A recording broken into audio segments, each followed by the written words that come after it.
Bienvenido a un nuevo episodio de La Trinchera, el podcast del Cajón de Griso. Cientos de miles de afroamericanos y africanos combatieron en la Segunda Guerra Mundial, superando el eurocentrismo de la historia. Fue desde el comienzo de la guerra cuando las colonias francesas en África fueron divididas en 4 sectores: el norte de África, el oeste de África, el África ecuatorial y Madagascar. Después del armisticio franco-alemán de 1940, los colaboradores del régimen de Vichy progermano controlaron estas colonias. Esto significó que las tropas nativas, comandadas por los oficiales franceses, no estaban luchando realmente contra la coalición anti-Hitler, sino que gradualmente fueron siguiendo la llamada del general de Gaulle de 1940 para conseguir una Francia libre.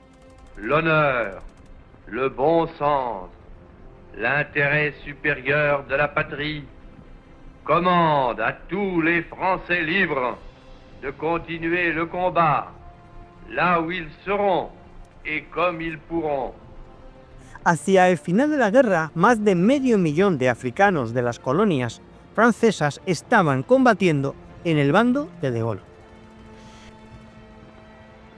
En aquel tiempo eran hasta el 50 o el 60% de los soldados en el frente, pero cuando tocó marchar hacia París, las tropas africanas fueron reemplazadas por blancos, supuestamente porque los altos mandos franceses no querían africanos para liberar su capital.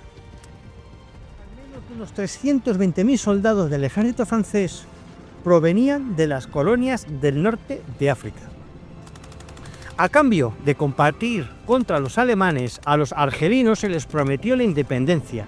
Sin embargo, cuando se manifestaron por esa causa, ondeando banderas argelinas, el 8 de mayo de 1945, el ejército francés masacró a miles de personas. Por todo el mundo, ese mismo día de mayo, el día de la capitulación de Alemania, no olvidemos, llegó a conocerse como el día de la liberación del fascismo y la guerra, pero para los argelinos, ese día es uno de los más oscuros en la historia de su nación. Durante la Segunda Guerra Mundial, el ejército francés cometió otra masacre, asesinando a soldados senegaleses. En 1944, a las afueras de Dakar, el campo de Tiaroye alojaba a los llamados arqueros de Senegal, que habían vuelto exhaustos del campo de batalla europeo. Cuando no se les pagó lo acordado por sus servicios, se produjo una revuelta. Los franceses rápidamente enviaron camiones militares y dispararon contra la multitud, matando a muchos soldados senegaleses. Hay precisamente una película que se titula Campo de Tiaroye, de Ousmane Sembene, un escritor y director senegalés, que recuerda precisamente este crimen contra quienes lucharon por la libertad de los europeos. Vayamos con otros colonialistas, los británicos. Estos reclutaron a 372.000 soldados de sus colonias africanas. Decenas de miles de ellos de Ghana, Gambia, Camerún y otros países africanos fueron enviados en barco a Asia para combatir contra los japoneses en las junglas de Birmania. We shall fight on the beaches, we shall fight on the landing grounds, we shall fight in the fields and in the streets, we shall fight in the hills, we shall never surrender. Después de los bombardeos de Londres, los británicos pidieron a sus colonias africanas que recogieran bienes para los que habían quedado sin hogar y huérfanos en Inglaterra. Los africanos, incluso careciendo ellos mismos de los bienes más básicos en aquel tiempo, fueron capaces de donar grandes cantidades de arroz y contribuyeron con mijo, cabras, incluso con dinero. Los masái, precisamente, llegaron a aportar hasta 40.000 cabezas de ganado para los soldados británicos que estaban en el frente.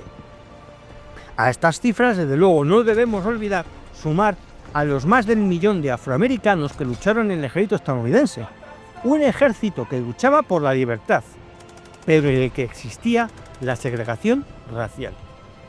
Precisamente en las imágenes que conocemos del día D no aparecen hombres negros, aunque realmente sí participó un batallón, el 320º, de barreras de globos, que en esos momentos del 6 de julio de 1944, perdió numerosos hombres.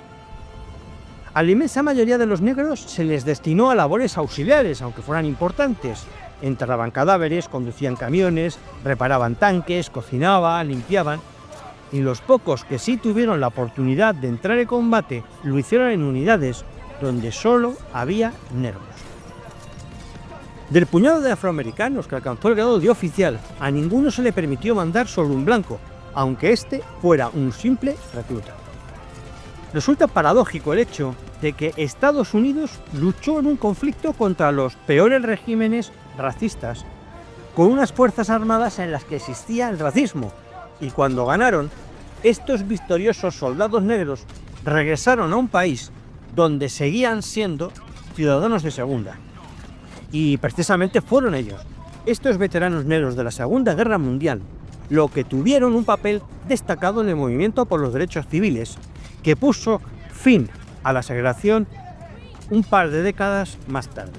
I am happy to join with you today in what will go down in history as the greatest demonstration for freedom in the history of our nation.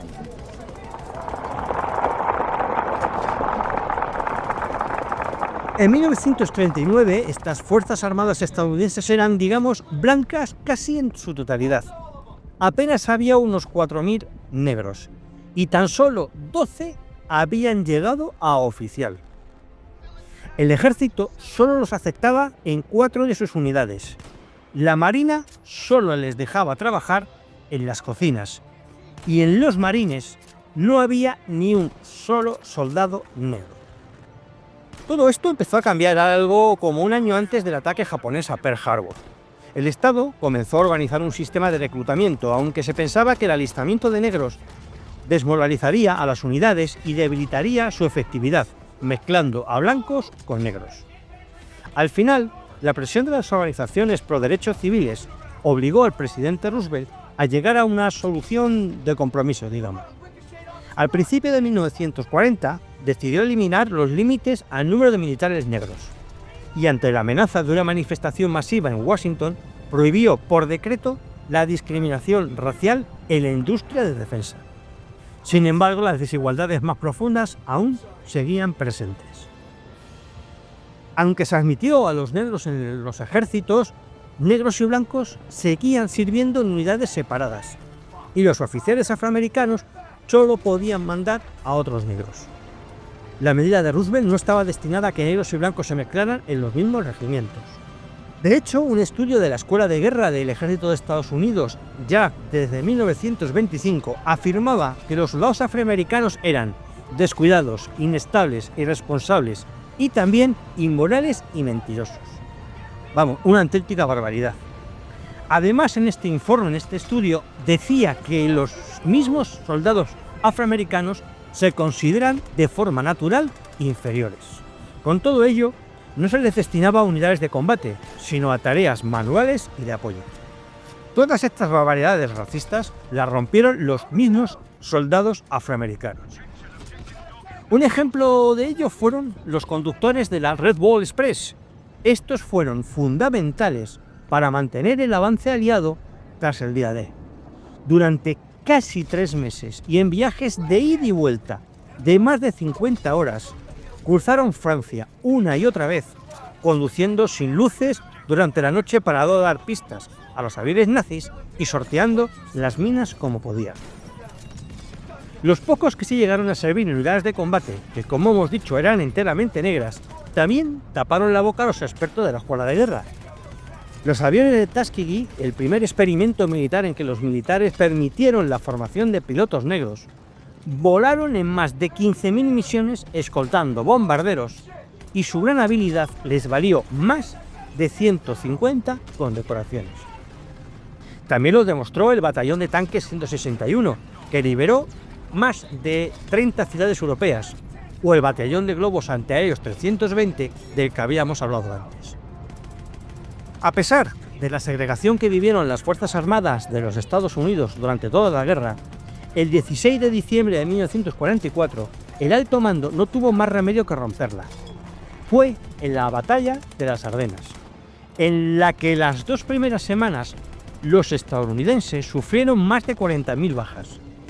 Ante la necesidad, los altos mandos recurrieron a los negros para luchar junto a los blancos. Más de 4.500 afroamericanos se ofrecieron voluntarios y estos refuerzos fueron fundamentales para la victoria en las Ardenas.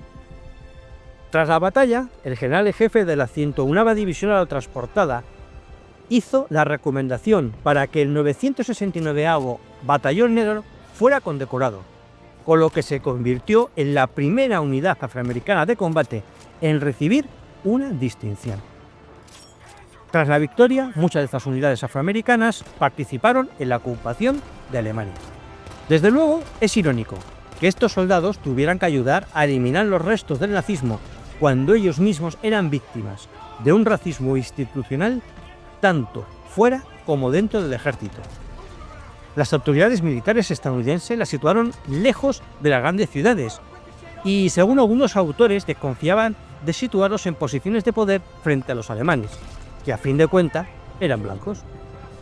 De hecho, esos soldados se encontraban relativamente a gusto en Alemania y desde luego mejor que en Estados Unidos. Tanto es así que un año después del fin de la guerra, los militares negros elegían reengancharse el triple que los blancos y el 85% pedía servir en Europa, especialmente en Alemania, precisamente por la buena relación que tenían con la población. Aún así, cuando regresaron algunos auténticos héroes de guerra, se encontraron la misma discriminación que tenían antes de marchar. No fue hasta 1948 cuando el presidente Truman decidió eliminar la segregación en las Fuerzas Armadas, aunque necesitó varios años para que se completara. En ese periodo, muchos abandonaron el sur gracias a las ayudas educativas para veteranos de guerra o con los oficiales que habían aprendido durante su servicio militar. Otros se dedicaron al movimiento por los derechos civiles que acabó con la segregación en los años 60. A pesar de tantos esfuerzos y sacrificios, aún hoy, para muchos, son ciudadanos de segunda. Espero que esta historia te haya parecido interesante, así que dale un me gusta, suscríbete y compártela. Más historias como esta las puedes encontrar en elcajondegrissom.com. Nos vemos pronto con otra historia en La Trinchera.